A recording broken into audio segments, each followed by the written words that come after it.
السلام علیکم ناظرین اکرام، آج ماہ رمضان المبارک ہے۔ ماہ رمضان المبارک کا چوتھا دن ہے۔ اس ماہ رمضان المبارک میں ایک ایک ساتھ جتنا قیمتی ہے، تو اس ماہ رمضان کے حوالے سے اس کے احکام کو جاننا، ان کے مسائل کو جاننا بھی ہمارے لیے بہت ضروری ہے۔ تو آج دو مسئلے سمجھتے ہیں جو کہ بہت اہم ہے۔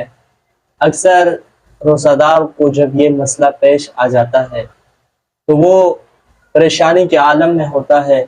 جب تک اس کو یہ مسئلہ معلوم نہ ہو تو وہ اپنے آپ کو تکلیف میں مبتلا کر دیتا ہے۔ جو مسئلہ ہے آج وہ آپ سمجھنے کی کوشش کریں، وہ ہے کہ روزے کی حالت میں انجیکشن لگوانا کیا یہ جائز ہے یا نہیں۔ تو اس کا جواب سمجھ لیجئے، روزے کی حالت میں انجیکشن لگوانا بیماری کی وجہ سے یہ جائز ہے۔ یہاں ایک صورت اور نکلتی ہے کہ بسا اوقات طاقت کی انجیکشن لگائی جاتی ہے کہ جس سے بندے کو یہ محسوس ہوتا ہے کہ اس کی روزے میں ہلکی کمی محسوس ہوتا ہے، تو اس طرح کی انجیکشن لگوانے کو علماء نے مکروہ کہا ہے۔ حتی الامکان اس سے بچنا چاہیے۔ روزے کی حالت میں اگر آپ بیمار ہے اور آپ کو انجیکشن لگوانے کی ضرورت ہے تو آپ انجیکشن لگوانے سے کوئی فرق نہیں پڑتا۔ دوسرا جو مسئلہ ہے وہ یہ ہے کہ روزے کی حالت میں ٹوتھ پیسٹ استعمال کرنا کیا یہ جائز ہے یا نہیں۔ تو اس مسئلے کو آپ بغور سمجھ لیے اور توجہ کے ساتھ اس کو سنیے۔ دیکھیے، روزے کی حالت میں اگر آپ ٹوتھ پیسٹ استعمال کرتے ہیں تو اس کی ذرات حلق میں اترنے کی شک کی وجہ سے یہ کیا ہے، مکروہ ہے۔ اگر اس کی ذرات حلق میں اتر گئے تو اس کی وجہ سے روزہ کیا ہو جائے گا، فاسد ہو جائے گا۔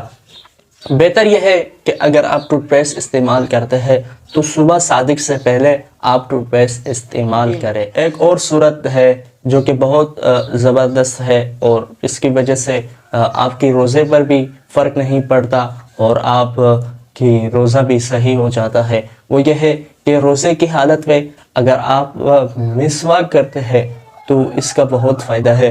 ایک بظاہری یہ کہ اس کی وجہ سے آپ کے دانت بھی صاف رہیں گے، اور دوسرا یہ ہے کہ اس کی وجہ سے روزے کی وجہ سے جو انسان کی منہ میں بدبو سی جمع ہو جاتی ہے وہ بھی ختم ہو جاتی ہے، اور دوسرا یہ مسواک کے جو فوائد ہے وہ بھی حاصل ہو جاتے ہیں۔ انسان کی بہت ساری بیماریاں جو منہ کی اور دانتوں کی گندگیوں کی وجہ سے اس کو لگتے انسان محفوظ ہو جاتا ہے۔ تو روزے کی حالت میں اگر آپ مسواک کر لیں تو یہ آپ کے لیے بہت زیادہ بہتر ہے۔ باقی حلق میں اس کی ذرات اترنے کی وجہ سے مکروہ کہا ہے۔ اگر حلق میں اس کی ذرات اترتے ہیں تو اس کی وجہ سے روزہ فاسد ہو جاتا ہے۔ تو ناظرین اکرام، آج کے یہ دو وسائل امید کرتا ہوں کہ یہ آپ کو پسند آئی ہوگی۔ مزید اسی طرح کی اچھی وسائل اور اچھی گفتگو کے لیے اور مزید اسی طرح کی اچھی معلومات کے لیے اور اچھی موضوعات پر گفتگو کے لیے ہمارے چینل کو اپنے ساتھ کریں سبسکرائب۔ ملتے ہیں اگلی ویڈیو میں، تب تک کے لیے اللہ حافظ، اپنی صحت کا خیال رکھیں۔